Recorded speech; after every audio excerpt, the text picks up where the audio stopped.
address a topic that is very dear to my heart this morning, and we should do so. It is my hope, it is my trust that we do so in an honest, candid way, such that people are able to get the help that they need.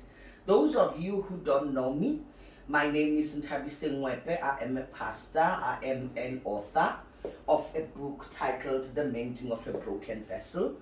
I am an entrepreneur, and yes, I am a suicide survivor. So I'm certain that we have all read what has been reported in the media of late, and I'm definitely sure that it has struck a chord in most of us, So I was in prayer this morning, and I just felt the need to really just address the issue of suicide. I am a suicide survivor myself, not once, multiple suicide attempts I had on my life. So I am hoping that this conversation, will in some way help someone. Let's open the conversation. Let's talk candidly. Let's be open about what we are facing in society. And that is what I hope to achieve by bringing this conversation to your walls, to your platforms.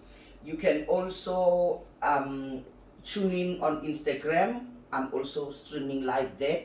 I'm also going to be uploading this video on my YouTube channel, Nthabise Ngwepe TV. It's the link is already on all my social media platforms. So, ladies and gentlemen, I want to open up this discussion by something that is documented in my book, The Mending of a Broken Vessel. I hope that we can show, you can see the book is there in the book stores. The book is almost everywhere. So those of you who don't have the book, please do make an effort to get it. This is not a stand to promote the book, but this is a conversation that is documented in the book, and I'm hoping that we are opening the platform to be candid with one another. I'm going to read for you my own experience, and I'm going to open the conversation that you can send your Q&A, your questions, and I will try to answer them, and so that we can get the help for someone who really needs to hear this. The first attempt to end my life I entertained after the long evening when I had slept on the floor while visiting my boyfriend. When I left the next morning, I resolved to end it all by throwing myself in front of a moving bus. As we walked to the bus stop on my way back to varsity, I took the decision to go home instead, to see my daughter one last time and end it all. To me, life was no longer worth living. I'm reading from page 55 of the book, The Mending of a Broken Vessel. Now, suicide is very real. A suicidal spirit is very real. Suicide, according to me, my own experience, is that it is the oppression of the mind. I'm reading from an experience that first took place when I was in my late teens. I was, I think, 19 or 20 at the time. When I wanted to end my life. I probably was younger, and it became a thought that came across my mind when I was dumped by a boyfriend. And from there on, it spiraled in my life a course of suicidal thoughts that would, comfortably step into my life and disappear. Randomly come into my life and disappear. So I spent most of my adulthood battling with suicide. I'm still battling with suicide. Yes, some people wonder, how do you battle with suicide? You're a pastor, you're an author, and some can say you're a successful attorney. Suicide does not discriminate. It is in fact the pressures of one's success that causes one to drift into a suicidal state. And I'm asking myself now, as we've read about two prominent figures this year who have taken their own lives. And I ask myself, what are we not doing? What are we not saying? What conversations are we not having? What support are we not giving? I've observed through my own life that people are very quick when one has problems to laugh at one's problems. No one knows what one is going through. So when one is going through a difficult time, it's very difficult for one to reach out to people who in earnest can help that person. In most instances, we are a generation that is, happy on social media fronts, happy on all in counts, but in the depth of our spirits, in the depth of our being, we carry so much. It ranges from hate, it ranges from rejection, it ranges from stress, it ranges from depression, and all of this mostly come about as a result of high expectations that we have on ourselves, by others, on us, sometimes even by the world, by the standards of the world. They project to us what success is. They project to us what the level of one's making it is. So when you are in a state where you feel I am failing in any way, be it in what you have set for yourself as a goal, be it in what you want to achieve for yourself, be it that you want to achieve it for yourself, or you want to achieve it to outsmart others, or you want to achieve it for your peers. But the stress of that, the fact that you say, I want to achieve this, and the failure of one not achieving that goal, it may lead to one viewing themselves as a failure and then going into a depressive mind state.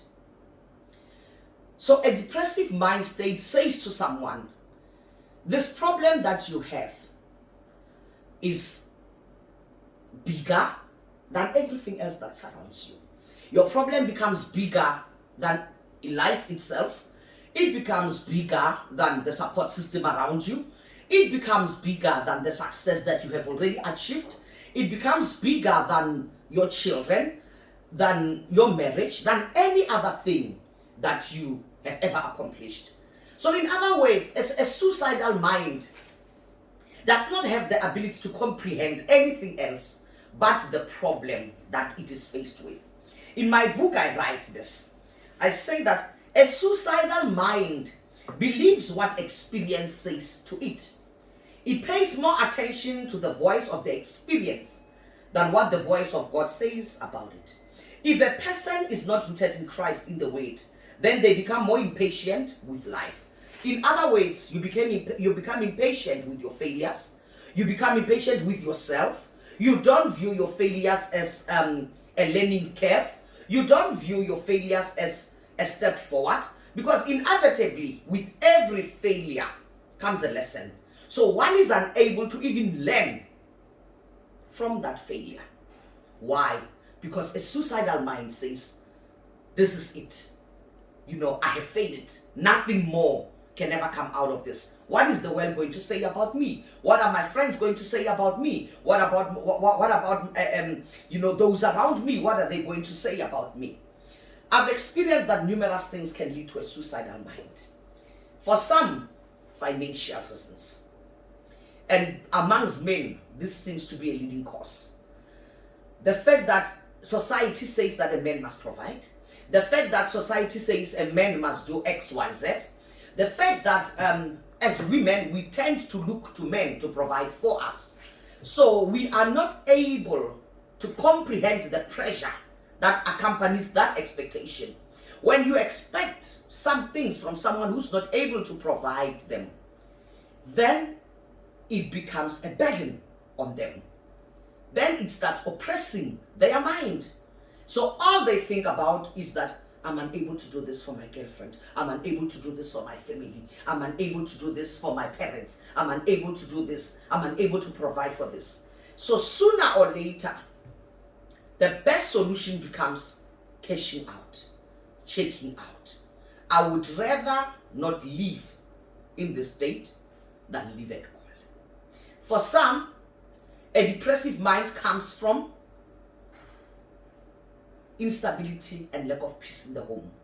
When you come from a home that lacks peace, when you come from a home of constant strife, of constant fighting, of constant rejection, constant disappointments, you get to a place where you start feeling that, the best thing for me is to get out of this life. And that becomes the case when people have nothing else to look forward to, believe in nothing else, hope for nothing else, trust in nothing else but their circumstances and what surrounds them. I've observed also, I've experienced this in my own life, where my inability to provide for my children caused me to make a third attempt on my life. I've experienced the part where the lack of peace as well caused me to almost take my life. This, I talk about candidly in my book, where my second marriage also had its own difficulties. And as a result, I wanted to end my life. So it's easy when you are not experiencing problems, or when you are not walking in the shoes of someone who is working in those problems daily, that you can say, but why didn't they do this? Why didn't they reach out? Why didn't they tell someone? Half the time, there is a silent voice. There is a whisper. There is a subtle, it's not even silent, it's very subtle. If you look at the lyrics, for example, of the song that was written by Ricky Rick, you can see it's a red flags. If you look at, for example, my own life, drifting in and out of alcoholism, it was a way of trying to cope, but I couldn't cope. On the forefront, I exhibited a very happy exterior. When people met me, they say, she's very bubbly, she's very, she's always smiling, she loves people. But within myself, I was crying, I was bleeding. Some may have noticed, but some may not have noticed. So what I'm trying to say is that oftentimes we need to take the time to really speak and engage to people. Because if you engage to someone, if you connect with them and have that conversation of, how are you? We tend to say to people, and we are programmed, I suppose, in a way, to say, how are you? I'm fine, thank you, and how are you? And that's the random response we give. But are we really fine? Or are we living in a society that encourages us to be fine, where speaking about your problems exposes your vulnerabilities and it puts you as a target out there? Are we living in a society that makes you a laughing stock of other people when you are experiencing difficulties? Are we living in a society that thrives on the failures of other people? In a way, I believe that the reason that we are having a lot of suicide mentalities going on in our people is because the nature of the society that we live in, the nature of the environment that we are in, it thrives on failures. It thrives on scandals. It thrives on what one has failed to achieve in life. So the instant someone fails to achieve something, they become a laughing stock. We are not in a generation that is supportive. We are not in a world that is. We all speak about it. We all say reach out, but we live in an environment that when one reaches out, your issues will be posted about on social media. Your issues will be posted about in the next newspaper. Your issues will be across every person who has the time to stop and to listen. That is the world we are living in. So as a result, we take into secrecy the greatest difficulties that we have. If I have problems with my husband at home, I better not talk about it or share it with anyone. If I have problems with at work, I shouldn't discuss it or share it with anyone. If my business is not doing well, I shouldn't discuss it with anyone. Why? Because I am giving someone ammunition against me. I am giving someone something to go and tell people about my life. So secrecy, I wish we could realize is an environment that thrives or that nurtures suicidal minds. It is an environment that encourages one to take one's life. If we are able to present a platform, even if it's not a national platform, even if it's not a public platform, if we become the platform ourselves, where people can speak about their difficulties without a fear of judgment, without fear of relegation, and by relegation I mean that being demoted from one social standing to a lower social standing. Because if I'm having financial difficulties, in all essence, I should be able to adjust my life without fearing what other people are going to say about me. If I'm having problems in my marriage, I should be able to reach out to my pastor, to a psychologist, to a counselor, without fearing, or even family, without fearing what other people are going to say about me. The nature of the environment that we live in, we have created an environment that does not support sharing one's problems. In fact, we take a person's problems and we share them with the whole world. So as a result, we nurture and water secrecy. We nurture and water secrecy on a daily basis. In my own life, on all the attempts that I made on my life, I never told anyone.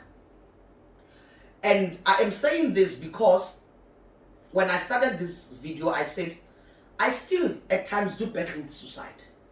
Why? Because it is something that my mind knows all too well. I have been suicidal for the better part of my adult years. As I said, I've documented this in the book. So I'm not speaking of anything new. I'm not speaking on anything that I fear someone will go out there and speak about. I am saying that for the better part of my adulthood, my mind has been very comfortable with the thought of taking my life. So each time that I come across difficulty, the first place for my mind to run to, it's that little corner where it is comfortable. The corner of, I can check out at any time. The corner of, I don't need to live through this embarrassment. I need to end this by ending my life. That is the comfort place of my mind. So it becomes important then for me to have something that I believe in, to have something that I trust in, to have something that I can look forward to and hope for. That will say to me, your tomorrow will be better. That will say to me, despite the difficulties that you're facing, you can overcome. That will say to me, it may be gloomy now, but there's hope in the morning. It may be dusty now. Things may not be very clear, but it's definitely going to improve. That is where it becomes important that we have people and surround ourselves with people who can reaffirm us daily. People who can say to us, it's going to be okay. Have someone to confide in. It need not be many people. It need not be, someone that you are close to. But it needs to be someone that when you have coughed out whatever you need to say, they are not going to take it out to the world and post about it. That is what you need to have. Relationships can assist someone who is suicidal to save their lives. If you become that person who they can run to, that can be a shoulder for them to cry on, then you have already affirmed them. Because love is crucial in the issue of suicide. Where one feels no one loves me, no one cares for me, no one will mind when I'm gone, no one will care when I'm dead. That's what says my life is not worth living at all. So, ladies and gentlemen, I'm hoping that with this conversation, we start to reflect on ourselves. Am I someone that a person in difficulty can talk to? Am I someone that a person experiencing hardships can speak to? Am I someone that a person who is burdened, on their mind, with work issues, with family issues, with difficulties about their children, can talk to? Or am I not approachable at all? When we decide to become a shoulder for someone to cry on, we are being kind. We are showing love. We are showing acceptance in a world that is filled with rejection. People are rejected because of lack of finances. When you used to have money and suddenly you don't have money anymore, that is a ground for rejection in the world that we live in. When you are married and you suddenly are not married anymore, that is grounds for rejection in the world that we live in. When you are in matric and you are expected to pass and you don't make it, That is a ground for rejection in the world that we live in. We are at a place in the generation that we are in, no longer where statistics must tell us, no longer where someone else needs to die for us to react. And it is said that we had to read across the media that someone has taken their lives not so long after Baba Shahid took his own life. So that we are now reacting, that we are now posting, that we are now saying, but how, but why? But we go back to the songs released and there was a cry. And we go back to the social media posts, there was a cry. Did any of us reach out? Did any of us say something? Did any of us provide a shoulder to cry on? Did any of us make the call and say, bro, I'm here for you. Sister, I'm here for you. When you see a post that is concerning to you on social media, even about someone that you do not know, when you read it and it tells you this person's mind is depressed, this person's mind is not seeing a way out, reach out. Even if it's by messenger, you don't need to know someone in order to save a life. What you need to do is to have reaffirming words. Because right now, the stats, it's not a matter of the stats are high. It's a matter of who is the next one. It's a matter of when are we going to hear about the next one amongst us who has taken their lives. You know, right now we are speaking about two prominent people in South Africa. It's only February who have taken their lives. It's only February. In less than 8 weeks into the year 2022, two prominent people have taken their lives. I don't want to even entertain those people who are not prominent, that we do not hear of. You know, people who take their lives in the villages every day, people who take their lives in the suburbs every day, that the media doesn't report on, that we are not told how they died. We just know that they died.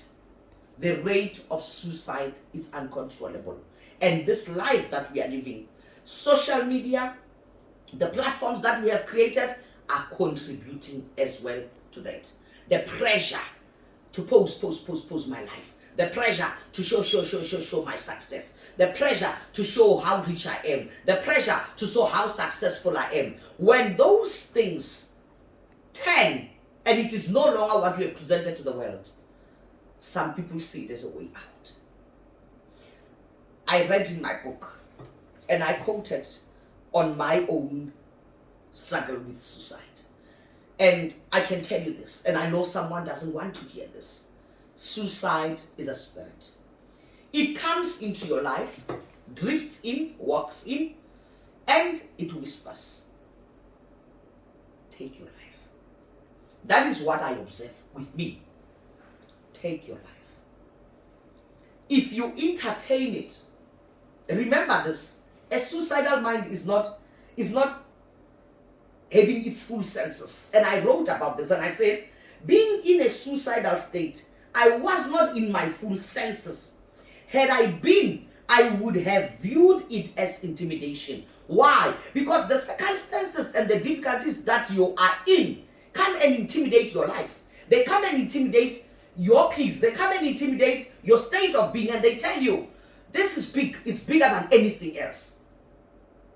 So as a result, you feel, I cannot get out of this hole. I want to end my life. I was intimidated by circumstances surrounding my life at the time. They neutralized me in such a way that I saw no way out. The only way out for me was to end it, so that I no longer have to face the giant. Yes, the giant. Your problem becomes a giant. It becomes the Goliath that is standing before you. No matter how small it is, no matter how minute it is, to a suicidal mind, that problem is a mountain. Nothing can outweigh that problem. Nothing can outlive that problem. That problem is the biggest thing that they face. And as a result, they say, rather than face this mountain, I would rather die. And in my own life, I have experienced this. So because of the constant voice that is constantly rearing its ugly head in my life, I need to have something to reaffirm me. This is the importance of reaffirmation number one. You need to know who you are as an individual. You need to feel yourself first before you can even expect other people to come and affirm you. Because if you don't know who you are not going to be able to counsel yourself out of the problem. You're not going to be able to tell your problem that, you know what, I can make it out of this. You're not even going to be able to start thinking of a solution of the problem that you have. So you need to know who you are. For me personally, I don't know how people love themselves. I don't know how people find love for themselves. But I found it in God. I met Christ and I started knowing who I was in him. And then I started knowing who he says I am. And I started looking at myself through the eyes that God looks at me, as his treasured possession, as his beloved, as his chosen child, as his child who he has put his purpose in me. For some, they find reaffirmation through other things. Some find it through spiritual help books that coach them, but find self-reaffirmation. That place where you can go to and say, you know what, I'm saying you may have failed at this. You know what, you may have failed at this, but you can still try again, but you can rise. Oh, what lesson have I learned from this? Oh, what is it that I did wrong that I did not repeat again? Oh, what is it that I can take away from this? What can I tell the next person when they're going to embark on what I did to watch out for? Self-reaffirmation, self-educating yourself, self-educating yourself. Take every failure, realize it as a stepping stone to success. Instead of saying, oh, I have failed. Instead of saying, oh, nothing good can come out of this. Say, I have learned one more lesson. I have learned, one more good thing that I did not do when I'm embarking on this journey. If it's the rejection, then you say, I have learned who is not for me. I have learned now, when I have difficulties, who to go to, who will support me, who will root for me, who will say, I want to see you succeed. Instead of focusing on the people who are saying, yeah, when you're a failure, when no good can come out of you. Just take it that now I know who's not for me and who is for me. And stick with those people who are for you, because they will speak positively into your life. Thirdly, learn to open up to people. If you cannot speak to those around you, believe me, my brother, believe me, my sister, talk to a stranger. The good thing about speaking to a stranger is this: they do not know you. They are unlikely to go and repeat the same words that you were telling them to someone. Even if they did, you know what they are going to say. I met this lady, she said. They are not going to quote you by name. They won't know you by name. Most probably, you will see them for the last time. If not, they will forever be grappling, battling with grasping the memory of your name to relate the story to. I have confided in strangers. When I've been away on holidays, or I've been away, on a retreat, when I felt something is overwhelming my spirit, is burdening my spirit, I've told people I don't know. I've just shared it with someone and said, you know what? I just need to talk about this. Can I share this with you? And I spoke about it freely, candidly, without fear of judgment. Someone who doesn't know me is unlikely to know me, to judge me. That is the truth. Be someone who can be trusted by people. That's another point that I'm making. If people confide in you, be trusted, be trustworthy. Speak positively into their situation. If you have nothing to say, then keep quiet, zip it, and just shush. Half the time when people confide in us, they just want to share. We don't have to say anything. All we have to do is listen.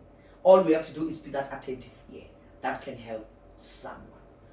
The last point that I want to make, ladies and gentlemen, let us stop the unrealistic standards that we impose on others.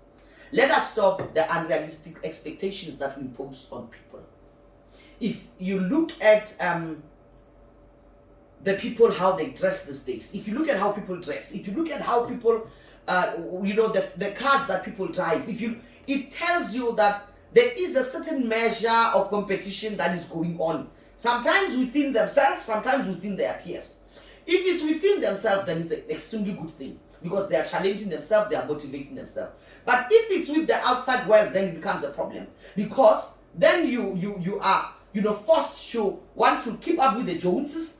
You are forced to want to keep up with the Mwepes. You don't know their source of income. You don't know how much money they have. or they don't have. You don't know how great in debt they are. So if you are going around trying to compete, you with wearing the Gucci's, wearing the Elvis, wearing the, do it because you can afford it. If you are living in the best house, let it be because you can afford it. If you are driving the fanciest cars, let it be because you can afford them. Do not get in debt to impress other people. Do not get in debt to get yourself a social standing, because those things are some of the things that oppress the mind. And as a result, they lead to suicide. My third attempt, I repeat, was solely on this reason: financial standing. My financial position changed when I was dismissed from my job and I couldn't keep up with the life that I was living anymore. So the best solution for me became to end my life. Having said this, I want to encourage you, ladies and gentlemen.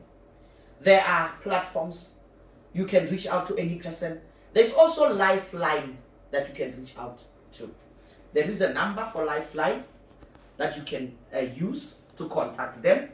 There is also a number for Depression SA that you can use to contact them. I encourage you to use these numbers. Lifeline helps suicidal people. It's a 24-hour, 7 days a week line open. 0861 322 322. You can also call their helpline 0800 to contact a counselor. 0800 456 789. If you have any emergency on any person who is suicidal, that you pick up suicidal tendencies from, call 0800 567 567. Listen to me and listen carefully. We are not living in an era where suicide is taboo. We are living in an era where suicide is very much part of our daily lives. When matric results are released, a child commits suicide. When a marriage collapses, someone kills themselves. When a boyfriend dumps someone, someone kills themselves. That is, our society has normalized suicide. We are tolerating it long enough. And we are making peace with the fact that it can, roam our lives at any time. It's time we put a stop to it. And it starts with you, it starts with me. By this conversation and by openly speaking that yes, I am successful. I am an entrepreneur, I'm very successful. I am an attorney, I am very successful. I am a pastor, I am very successful. But I do get overwhelmed with life. And each time that I pick up challenges, believe me, suicide is still something that I know that my mind is still comfortable with. By this conversation, I'm giving suicide a face. I don't want for people to rally around my kids when I'm dead. I don't want for people to rally around, my family and comfort them. I want people to comfort me now. I want people to mentor me now. I want people to counsel me now. To say to me, man of God, woman of God, a pastor, it's not the end of the world. You can rise up and beat this. Let's start doing that. Be that counselor. Be that mentor.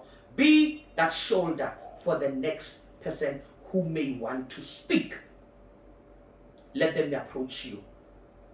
Give yourself 5 minutes of someone's time. It's not a lot to ask. Give yourself 3 minutes of someone's time. And next time when you meet someone and you say, hello, how are you? When they start telling you how they really are, don't shy away. Don't shy away. Because I'm telling you, when you ask, how are you? Be prepared to hear the real answer. I'm not fine. And when someone asks you, how are you? Don't say I'm fine when you're not. Say openly, I'm not well. I'm battling with this. I'm battling with that. I challenge you today. I challenge you today. Be that ear. Saving lives starts with just opening your ear to someone. Lending your ear to someone. Lending your ear to someone. reassuring them, you can speak to me. You can speak to me. Ladies and gentlemen, I'm taking this opportunity once more. This is my book, The Mending of a Broken Vessel. Please get your copy. This book chronicles a lot of experiences of my own life. Why am I qualified to speak on the topic of suicide? And I intended to start with this because I am a suicide survivor. 3 times I attempted to take my life, but the Lord willingly, purposefully had His will that I live to tell my story. Can someone amongst you, can someone today on social media, can someone that you know live to tell their story just by watching this video? I want to share this with you before I go deeper into this book and I say goodbye. I saw a post by one young lady that I know, and I reached out to her. I don't know her personally. I know her on social media platforms. She follows me, and I saw her post, and I could tell this young lady is not well. And I sent her a WhatsApp. I sent her a message on Messenger, and I said, "You are a winner." I said, "You are such an accomplisher. Don't let no one tell you otherwise. Don't be hard on yourself. You know, you can overcome whatever it is that you're going through." And she said in response, "Mama, all I needed to hear were those words." And I said to her, each time that you feel like that, don't hesitate. I'm here for you.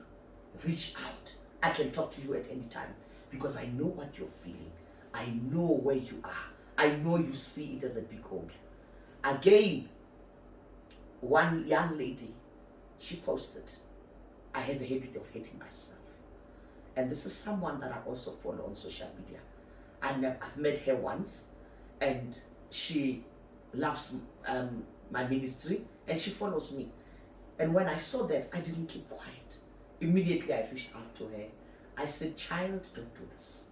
You've got so much ahead of you. You've just passed your matric. You were looking so beautiful on your matric day. You know, I just love everything about you. Think about the hurt that you would cause your parents. Think about the hurt that you would cause me. Think about what lies ahead of you. Don't cut yourself. It's not worth it. There is so much to live for." And I began praying for her. All we need to do is, when we know of people who are going through difficulties, reach out. We don't wait for them to come to us. Sometimes you can see this lady is battling. Sometimes you can see this papa, this mama is battling. Reach out. Constantly check on them. A phone call doesn't cost anything. I trust that this video will be a blessing to someone.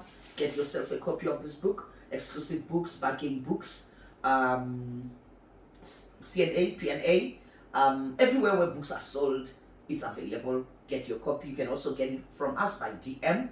And we'll also be starting the tour of this book. Announcements will be made in due course. And thank you so much for tuning in. If you need to get in touch with us, please do DM me on my social media platforms. I'll be able to respond to you and help you in as much as I can. I'm not a qualified psychologist. I'm not a qualified counselor. I am a pastor. What I know is the love of God. And I know that God has loved me through my worst failures. He has loved me through unspeakable things I have done. He has loved me through the loves of people. He has loved me where people rejected me. He has loved me where my marriage collapsed. He has loved me when I had difficult kids, when my children were being difficult at home. You know, God has loved me. God has reassured me. May God be the reassurance that you need. May the word of God be an encouraging tool in your life. I believe that this book is written for our healing. May you get it, and may you also be healed. God bless you. Bye-bye.